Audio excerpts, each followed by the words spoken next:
जोंनि जिबनाव जेसेबांनोखि समस्या थाया मानो जेसेबांनोखि प्रब्लेम्स फैया मानो जेसेबांनोखि दुखु दाहा फैया मानो जों जुदि गोथार जिउनि होनाय अभिषेकखौ जुदि जोंनि जिबनाव नाजावनानै लायोब्ला बे अभिषेकआ जाहैबाय जोंखौ गासै पापनि बोलोनिफ्राय सैताननि बोलोनिफ्राय बेमारनि बोलोनिफ्राय बियो जोंखौ उदांस्रि खालामनो हायो। दिनै न'खराव मानो नांलाय खमलाय जादों जेसे मोजां मोजां बाइबेल खोनासंब्लाबो मानो सोलायनाय गैया खारना जाहैबाय बे न'खराव अभिषेक नांगौ। जिसु ख्रिस्ट'आ दिनै एन'इन्टेडमोन जिसु ख्रिस्ट'आबो सासे इसोर जानानै दिनै अभिषेकखौ नाजावनांगौ जानानै फैदों।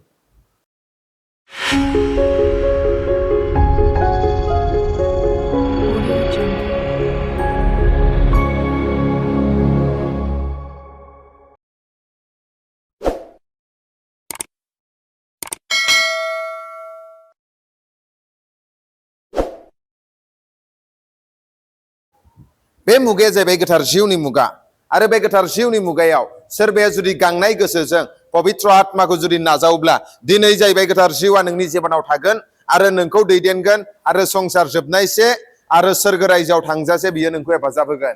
जोंनि जिबनाव जेसेबांनोखि समस्या थाया मानो जेसेबांनोखि प्रब्लेम्स फैया मानो जेसेबांनोखि दुखु दाहा फैया मानो जों जुदि गोथार जिउनि होनाय अभिषेकखौ जुदि जोंनि जिबनाव नाजावनानै लायोब्ला बे अभिषेकआ जाहैबाय जोंखौ गासै पापनि बोलोनिफ्राय सैताननि बोलोनिफ्राय बेमारनि बोलोनिफ्राय बियो जोंखौ उदांस्रि खालामनो हायो।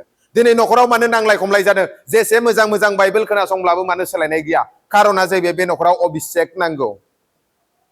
दिनै नोङो मानो माबा मोनसे खामानि मावब्लाबो मानो उन्नति जाया दिनै जाहोना जाहैबाय नोंनि जिबनाव अभिषेक नांगौ। दिनै अभिषेक होननानै बुङोब्ला जाहैबाय अभिषेकआ खालि मिनिस्ट्रि मावग्राफोरनो प्रेयार सेन्टार दैदेनग्राफोरनोल' अभिषेकखौ नांगौ बिदि नङा। अभिषेकखौ जाहैबाय जों साफ्रोमबो ख्रिस्ट'खौ फोथायग्राफोरनो अभिषेकखौ नांगौ। अभिषेक माने मा? अभिषेक माने इसोरनि बोलो बा इसोरनि उपस्थिति। हालेलुया। आरो अभिषेक सोदोबखौ इब्रानिय भाषायाव मासा होननानै बुङो। मासा माने अभिषेक आरो अभिषेक माने ईश्वरनी बोलो। मासा मतलब अभिषेक, अभिषेक मतलब परमेश्वर का शक्ति। हालेलुया। आरो जोंनो सानफ्रोमबोनि जिउ खुंनायाव जोंनो बे ईश्वरनि मासाखौ बे ईश्वरनि अभिषेकखौ जोंनो नांगौ। जिसयानि लिरनाय चैप्टार 10 verse 27 आव दङ। बर'नि जायफ्रा बाइबेल फरायो बर'आव मेजेमा बारा जानायखायसो होनदों नाथाय हिन्दीयाव जाहैबाय अभिषेक के कारण हर एक जुआ तोड़ डाला जाएगा। अभिषेकनि थाखाय दिनै गासै बन्धनफोरा जसगोन होनदों। बेंगलियाव मा बुंदों? इसोरनि शक्ति होनदों ना इयाव? हालेलुया। औ सैताननि बन्धना इसोरनि शक्तिजों बोखार जागोन होनदों। हालेलुया। हिन्दीयाव अभिषेक के कारण होनदों। हिन्दी बाइबेलाव अभिषेक के कारण आरो इंग्लिश बाइबेलाव बिकज अफ द एनॉइंटिंग वेल होननानै बुंदों। बिकज अफ द एनॉइंटिंग वेल। मानोना एनॉइंटिंगनि थाखायसो दिनै गासै सैताननि बन्धना गोजान जागोन। हालेलुया। दिनै जायफोरा सैताननि बन्धनाव दङ, जायफोरा बेमाराव दङ, जायफोरा असान्तियाव दङ, दिनै बिथांमोननि जिबनाव जुदि इसोरनि अभिषेकआ फैयोब्ला बिथांमोना जाहैबाय गासै सैताननि बन्धननिफ्राय उदांस्रि जागोन। हालेलुया। नों जायखौ सोलायनो गोसो जानानैब्लाबो सोलायनो हायाखै बेखौ नों सोलायनो हागोन। जायखौ नोङो मोजां जानो नागिरब्लाबो मोजां जानो हायाखै जेब्ला नोंनि सायाव अभिषेकआ फैगोन इसोरनि बोलोआ फैगोन अब्ला नों बिखौ नागारनानै नोङो मोजां सासे मानसि जानो हागोन। हालेलुया। प्रेज द लर्ड। आरो जाय बेक्तिया दा हुइल चेयाराव दङ नों जुदि अभिषेकखौ नाजावनो रोंगौब्ला इसोरनि बोलोखौ जुदि गोसो सिंनिफ्राय नाजावोब्ला नोंखौ बे अभिषेकआनो गासै हुइल चेयारनिफ्राय नोंखौ थाबायनो बोलो होगोन। मानो होनब्ला जोंनि प्रग्रामाव जोङो पेरालाइसिस मानसिखौ थिखांनानै लाबोनाय, पेरालाइसिस मानसिखौ अट'आव थिखांनानै लाबोनानै आर'ज खालामनायाव गावनि सेन्देलखौ हारसिंनो गाननानै थाबायनानै थांनायखौ जोङो नुदों। हालेलुया। थांनाय मासावसो आं सासे उदैयाव अन्थाइ जानायखौ आर'ज खालामदों। किडनियाव अन्थाइ जानायखौ आर'ज खालामबाय। आर'ज खालामनायनि उनाव पेसाब खालामनायजोंनो अन्थाइया गलांनानै दा हामनानै दङ। हालेलुया। बेखौ दा मेडिकेल साइन्सआ मा बुंगोन? बेखौ दा डक्टरा मा बुंगोन? मिसा होननानै बुंगोन। नाथाय जोंनि जिसुआ मावनो हायो। जोंनि इसोरा जाहैबाय साइन्सनि बिफा बियो। डक्टरनि बिफा बियो। डक्टरा साइन्सआ दिनै अन्थाइनिफ्राय दै दिरुननो हाया नाथाय जोंनि जिसुआ जाहैबाय अन्थाइनिफ्रायबो दै गहोनानै बियो लाख मानसिखौ लोंहोनो हायो। हालेलुया। साइन्सआ दिनै नानि खुगानिफ्राय थाखा दिरुननो हाया नाथाय जोंनि जिसुआ जाहैबाय नानि खुगानिफ्रायबो थाखा दिरुननानै मन्दिराव बियो टेक्स होनो हायो। दिनै नोङो सोरबायदि जिसुखौ फोथायदों आं मिथिया नाथाय आं दिनै गोथां जिसुखौ फोथायदों। जाय जिसुआ दिनै दासिमबो उन्दुआलासे बियो खामानि मावबाय थायो आरो गावनि मानसिफोरनि बिनायखौ खोनासंनानै बियो उत्तर होग्रा जिसुखौ आं फोथायो। आरो बे मुगाया जाहैबाय आत्मानि मुगा। सोरबाया जुदि गांदोंब्ला बियो सुफुंजागोन। सोरबाया जुदि नागिरदोंब्ला बियो मोनगोन। सोरबाया जुदि आर'ज खालामदोंब्ला बिनो बियो उत्तर होगोन। जोङो नायनि जोंनि बोलोजों जों जेबो मावनो हाया हमारे शक्ति के द्वारा हम लोग कुछ कर नहीं सकता है लेकिन परमेश्वर का शक्ति के द्वारा परमेश्वर का आत्मा के द्वारा हर काम हो सकता है जकरिया chapter 4 verse 6 and 7 जेरुबाबेलनि लागै बेनो बानिया जेरुबाबेल खोन्दो नोंनि बोलोजों नोंनि राजानि शक्तिजों जाया नाथाय आंनि आत्माजोंसो गासै खामानिया जागोन होननानै बुंदों हालेलुया दिनै जेरुबाबेला सासे राजामोन आर्मी दंमोन सिपाहि दंमोन गासैबो दं थेवब्लाबो बिखौ इसोरा बुंदों नोंनि बोलोजों नों जेबो मावनो हाया नाथाय आंनि आत्मा पवित्र आत्मायासो खामानि मावगोन दिनै पवित्र आत्माया मानसिखौ सोलायहोनो हायो दिनै बबेबा गंसे मण्डलियाव जुदि पवित्र आत्माया खामानि मावाब्ला बे मण्डलियाव माब्लाबाबो मानसिया सोलायनो हाया हालेलुया दिनै आं प्रसार खालामब्लाबो मा जानो आंनि बोलोजों आं मानसिखौ परिबर्तन लाबोनो हाया नाथाय पवित्र आत्माया जुदि खामानि मावोब्ला दिनै मानसिफोरा पापनिफ्राय गोसो सोलायनानै इसोरनि रायजोआव फैगोन हालेलुया पाप खामानिखौ नागारनानै दिनै इसोरनि लामाजों थाबायगोन बिनिखायनो दिनै जोंनि हानायजों जोंनि दंनायजों जोंनि थाखा फैसाजों नङा नाथाय इसोरनि आत्माजोंसो गासै खामानिया जायो मानोब्ला जों फोथायग्रानि थाखाय जोंनि जिबनाव पवित्र आत्माया हेफाजाब होयो आरो बे पवित्र आत्मायासो जोंनि शक्ति पवित्र आत्मायासो आंनि शक्ति पवित्र आत्मायासो नोंनि शक्ति जानांगौ जेब्ला पवित्र आत्मानि शक्तिया इसोरनि अभिषेकआ नोंनियाव थागोन अब्ला जिखि समस्या फैया मानो जिखि बेमार फैया मानो नोंनि जिबनाव नों गासैखौबो गोजान खालामजोबनो हागोन नङाब्ला नों देरहानो हानाय नङा नङाब्ला सैताना नोंखौ फेजेनगोन नङाब्ला नोङो जिउआव आगानसेबो आवगायनो हानाय नङा जेरावबो सैताना नोंखौ आन्दाय होनानै लाजि फोनांहोनानै निराशा खालामनानै नोंनि जिबनखौ नखरखौ बरबाद खालामगोन दिनै फै जों जाहैबाय बे पवित्र आत्मानि मुगायाव जोङो पवित्र आत्माखौ गांनाय गोसोजों जोङो हामलायनि इसोरनि अभिषेकखौ जोङो नाजावनि दिनै अभिषेक होननानै बुङोब्ला अभिषेकआ जाहैबाय मोनसेल' अभिषेक नङा जाया दिनै नखरनि बिमा बिनोबो नखरखौ मोजां सालायनो अभिषेक नांगौ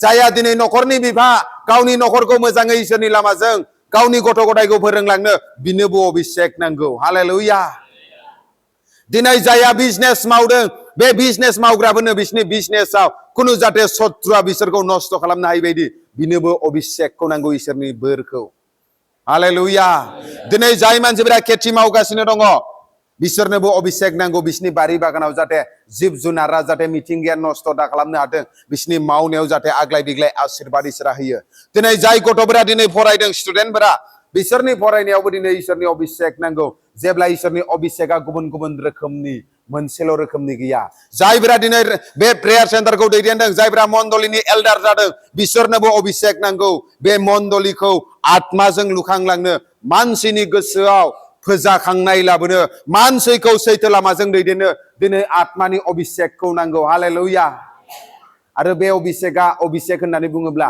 मोनसेल' नङा बे अभिषेकआ गुबुन गुबुन रोखोमनि जायफोरा दिनै स्टुडेन्ट दानियेलनो जाबायदि अभिषेकखौ होदों गुबुन छात्रफोरनिख्रुइ दानियेलमोन आरो बिनि लोगोफोरा 10 गुना आच्छा एक्सिलेन्सि अभिषेक हालेलुया प्रेज द लर्ड दिनै नोंनि गथ' गथायफोरा जुदि गाधा जेबो हाबा फरायब्लाबो दिमागाव हाबा दिनै बे गथ'नो अभिषेक नांगौ इसोरनि हालेलुया दिनै नोंनि मावख्रुबनायजों नोङो धोनि जानो हानाय नङा नाथाय इसोरनि अभिषेकआ फैयोब्ला नोङो बोरैहाय उन्नति जालांगोन रावबो हमथानो हाया दिनै सासे ब्रादारा बुंदों थांनाय बोसोराव आं बेखौ प्रफेसि होनानै गालांदोंमोन नोंनि जिबनाव आशीर्बादा सफैबाय आरो बियो जों सफैनाय लोगोसेनो नों जेरैबायदि बुंदों बिदि जादों होननानै बुंदोंना बुङाखै हालेलुया प्रेज द लर्ड आरो बिनिखायनो आं बेखौनो खावलायो दिनै जायहानो बे अभिषेकखौ नाजावगोन बिनो बे अभिषेकखौ लानानै संसाराव थांनानै थानाय समाव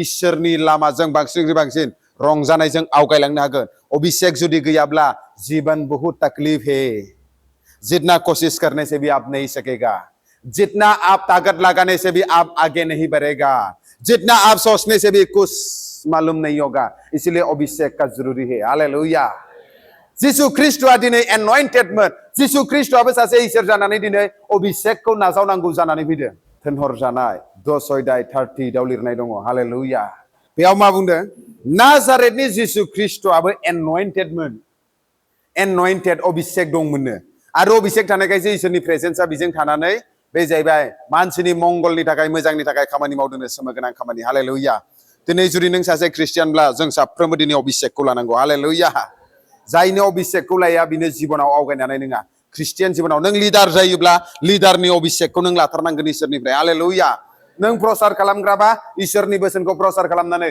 मानसिनि गोसोआ गुरै जानानै परिबर्तन जानायनि थाखाय बे अभिषेकखौ नों इसोरनिफ्राय लाब्लासो नोंनि बुंनायाव पबित्र आत्माया खामानि मावगोन नङाब्ला नों जेसेबां BTH BT MD MTH बाइबेलाव नों डक्टरेट खालामब्लाबो नोंनि प्रसार खालामनायाव मानसिफोरा मोजां मोजां हय हयल होनगोन दसे उनावनो बावगारनानै मन परिबर्तन जेबो जाया दिनै जोंनि गिर्जाफोराव BD फरायनाय MD फरायनाय डक्टरेट फरायनायखौ पास्टर बानायो सोर साबैसेया चेन्ज जादों मानो होनब्ला बिसोर जाहैबाय अभिषेकखौ साइडआव दोननानै बिसोरो गावनि गियानजों रोंनायजों मानसिखौ बुजायनो नागिरो मानसिनि बुजायनायजों फोरोंबा मानसिया परिबर्तन जाया इसोरनि अभिषेकआसो मानसिखौ परिबर्तन खालामो मानसिनि अन्तरखौ दांनानै चेन्ज खालामो हालेलुया प्रेज द लर्ड आरो जायनियावनो बे अभिषेकआ थागोन बिखौनो सैताना गियो सैताना ख्रिस्टियानफोरखौ गिया सैताना अभिषेकजों आबुं जानाय व्यक्तिखौसो गियो हालेलुया प्रेज द लर्ड बे जाहैबाय प्रेयार सेन्टार आं बिदि खालामनाङा होननानै बुङाखै नोंसोरो जाकब 4 अध्याय 7 पदखौ लानानै होखारब्लाबो अभिषेक जुदि गैयाब्ला शैतान को भागा नहीं सकता है हालेलुया छोटा मोटा शैतान को भागा सकता है लेकिन रैंकिंग में होने वाला शैतान को भागा नहीं सकता है अगर अभिषेक होगा तब आप जाकब 4 अध्याय 7 पद नहीं लेने से भी यीशु का नाम निकालना ही पड़ेगा क्योंकि जो अभिषेक लेके चल रहा है बे व्यक्तिनाव जाहैबाय इसोरनि पावार इसोरनि प्रेजेन्सआ इसोरनि उपस्थितिया लोगो लोगो थायो बे जे बाथ्राखौ बुङो बे अर बायदि जानानै बेयो खामब्लावजुबो दिनै नों आरो आं अभिषेकखौ जोङो नाजावनो नांगौ हालेलुया आं बेंगलाव बोसोराव खेबसे बा बोसोराव खेबनैल'सो फैयो आं फैबाय थानानै बे बेंगलनि सैतानखौ होबाय थानायनि आंहा सम गैया बे बेंगलनि फोथायारिफोरानो बे सैतानखौ उल्थां फाल्थां होखार हरनांगोन हालेलुया प्रेज द लर्ड मानो होनबा बे एरियायाव जाहैबाय जादुटना फुजा होग्रानि आत्माफोरा बिराद स्ट्रं खामानि मावो जायनि जाहोनाव गोबां मानसिफोरखौ बेमाराव खोलैयो आर'जआव थाब्लाबो फास्टिं ग्रुपआव थाब्लाबो दिनै मानो बेमाराव खोलैयो बुजिदोंना बुजियाखै आं बुंनायखौ हालेलुया जोङो नायनि लुक चैप्टार 10 18 आरो 19 खुनु जाहाथे बुस्थुआनो नोंखौ दिनै बिसयानो नोंखौ दिनै खथि खालामनो हानाय नङा हानि खालामनो हानाय नङा गासै शत्रुनि बिसारुनि सायाव नोंखौ गसंनो थाखाय दिनै इसोरा एक्टियार होदों क्षमताखौ होदों दिनै बे क्षमताखौ लानानै जायफोरा दिनै आत्मायाव थाबायदों बे मानसिफोरनि जिबनाव जेसेबां समस्या फैया मानो जेसेबां बेमार आजार फैया मानो नखराव बेसेबां अशान्ति फैया मानो गासैखौबो नोङो बे क्षमताखौ लानानै होखारनो हागोन हालेलुया हौवा हिनजाव नांलायो होननानै सानो नोंसोरो बाथ्राखौनो थेरा थेरा बुङो नालाय ओंखायनोथ' नांलायनाय जायो नङा नांलायहोग्रा आत्मा दङ बुजिदों दा हौवा हिनजाव गारलायहोग्रा गाज्रि आत्मा दङ डिभर्स खालामग्रा आत्मा बोथोर सौफैनि सिगां मानसिखौ बुथारग्रा आत्माफोर दङ मोजां देहायाव बेमार लाबोग्रा आत्माफोर दङ हालेलुया प्रेज द लर्ड दिनै जिसुआ बुंदों आं गासै क्षमताखौ नोंनो होबाय सैतानखौ होखारनो बेमारखौ फोसाबनो आरो गासै शत्रुखौ नोंनि आथिंनि आफाथाला सिङाव दोननो थाखाय नोंनो बे क्षमताखौ होबाय आरो बे क्षमताया जाहैबाय एन'इन्टिं हालेलुया जायनियाव एन'इन्टिं गैया बे क्षमताया गैया जायनियाव एन'इन्टिं दङ बे क्षमताया दङ गासै शत्रुखौ गासै समस्याखौ गोजान खालामनो हानाय हालेलुया बेयाव सोंनो हागौ एन'इन्टिंआलाय माथो एन'इन्टिंआ जाहैबाय इसोरनि बोलो बा इसोरनि उपस्थिति इसोरादि नोंजों संगे संगे थायो हालेलुया आं दिनै खावलायो बेयाव थानाय साफ्रोमबो जाहाथे आत्मायाव देरहाग्रा जायो जेनग्रा नङा आत्मायाव उन्दुनानै थानायनि सम गैया आत्मायाव सिरि मोननायनि सम बे मुगाया जाहैबाय इसोरखौ बाबांसिन खुलुमनायनि सम नङा बे मुगाया जाहैबाय बाबांसिन फास्टिं थानायनि सम नङा बे मुगाया जाहैबाय बाबांसिन बाइबेल फरायनायनि सम नङा बे मुगाया जाहैबाय आत्माजों जिउजों होसोनायनि सम गाबोननो मा जागोन नों मिन्थिया हालेलुया फैबाय थानाय समाव माबायदि परिस्थिति सफैगोन मिन्थिया नोंसोरदि बेंगलाव आरामै जिसुखौ तालि बजायनानै हिलिंनि प्रग्राम लानो मोनगासिनो दं होननानै बे समा थाबाय थागोन बिनिबो गेरेन्टि होनो हाया हालेलुया नेक्स्ट फैबाय थानाय बोसोराव नोंसोरबो खिजानि आसामाव जेरैबायदि खस्थ' जादों गुबुन गुबुन जायगायाव खस्थ' जादों बेंगलनि ख्रिस्टियानफोराबो खिजानि थारना सैनांनायनि समा फैगासिनो नों जुदि आत्मायाव जुदि बोलोग्रा जानानै थायाब्ला, आत्मायाव जुदि नों सिरि मोननानै थायाब्ला, सानसे बेफोरबायदि समा फैयोब्ला नों फोथायनायाव दुरबल जागोन, निराशा जागोन।